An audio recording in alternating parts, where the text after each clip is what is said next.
South India shopping mall, the wedding మంత్ర, సరికొత్త wedding collection, south India shopping mall.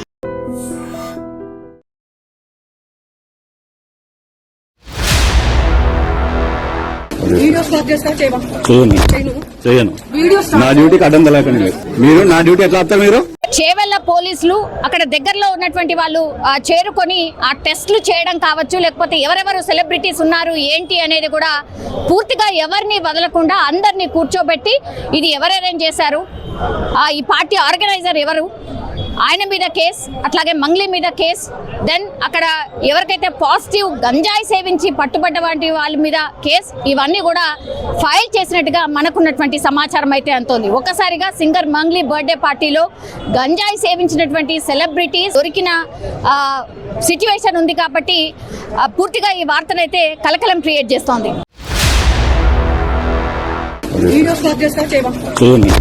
చేయను. నా డ్యూటీకి అడ్డం తెలకండి మీరు. నా డ్యూటీ ఎట్లా వస్తారు మీరు? సింగర్ మంగ్లీపై అయితే ఇప్పుడు కేసు అయితే నమోదైంది. అనుమతి లేకుండానే బర్త్డే పార్టీ నిర్వహించింది ఒకటి, విదేశీ మద్యానికి కూడా పర్మిషన్ లేదు, అట్లాగే డీజే సౌండ్కి సంబంధించి కూడా పర్మిషన్ లేదు. ఈ పార్టీలో గంజాయి తాగుతూ అక్కడ వచ్చినటువంటి కొంతమంది సెలబ్రిటీస్ కూడా పట్టుబడ్డట్టు చెప్తున్నారు. అండ్ ఈ పార్టీలో పూర్తిగా 48 మంది పాల్గొంటే ఇప్పుడు సింగర్ మంగ్లీకి సంబంధించిన బర్త్డే వేడుకల్లో భాగంగా అక్కడ కూడా గంజాయి తీసుకొచ్చి గంజాయి సేవించిండ్రు. అండ్ అక్కడ ఉన్నటువంటి కొంతమంది గంజాయి సేవిస్తూ పట్టుబడ్డారు. టెస్టులు చేస్తే పాజిటివ్ కూడా వచ్చింది. అందులో దామోదర్ రెడ్డి అనే వ్యక్తి గంజాయి తీసుకుంటూ పట్టుబడ్డట్టుగా అండ్ ఆయనకు సంబంధించిన సన్నిహితులు స్నేహితులు కూడా పట్టుబడ్డట్టుగా పోలీసులు అయితే చెప్తున్నారు. వీళ్ళందరినీ కూడా అదుపులోకి తీసుకున్నారు. అండ్ ఈ అనుమతి లేకుండానే డీజే ప్లే చేసినందుకు గాను డీజేని కూడా సీజ్ చేసిండ్రు. టోటల్గా అసలు ఎక్కడ కూడా అనుమతి తీసుకోకుండానే ఈ పార్టీ నిర్వహించిండ్రు కాబట్టి మంగ్లీపై కూడా పోలీసులు కేసు అయితే నమోదు చేశారు. సో మంగ్లీతో పాటుగా ఇప్పుడు త్రిపుర రిసార్ట్ జిఎం ఎవరైతే ఉన్నారో శివరామకృష్ణపై కూడా పోలీసులు కేసు నమోదు చేశారు. అండ్ ఈ గంజాయి తీసుకొస్తున్నట్టుగా ఆ గంజాయి సేవిస్తున్నట్టుగా మంగ్లీకి ఇన్ఫర్మేషన్ ఉందా?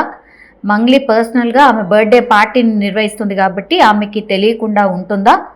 గంజాయి ఎట్లా వచ్చింది, ఎవరు తీసుకొచ్చారు, ఎవరు కొనుగోలు చేశారు, ఎక్కడి నుంచి వచ్చింది, ఈ గంజాయి బ్యాచ్తో వీళ్ళకు ఉన్నటువంటి కనెక్షన్ ఏంటి, మంగ్లీకి కావచ్చు మంగ్లీ స్నేహితులకు కావచ్చు ఏంటి కనెక్షన్ అనేటిది కూడా పోలీసులు అయితే ఆరాధిస్తున్నారు. అట్లాగే అక్కడ సెలబ్రిటీస్ ఎవరైతే ఉన్నారో దివి, ఆమె హీరోయిన్, అట్లాగే కాసర్ల శ్యామ్, రచ్చ రవి, సింగర్ ఇంద్రావతి ఈ పార్టీలో ఉన్నారు.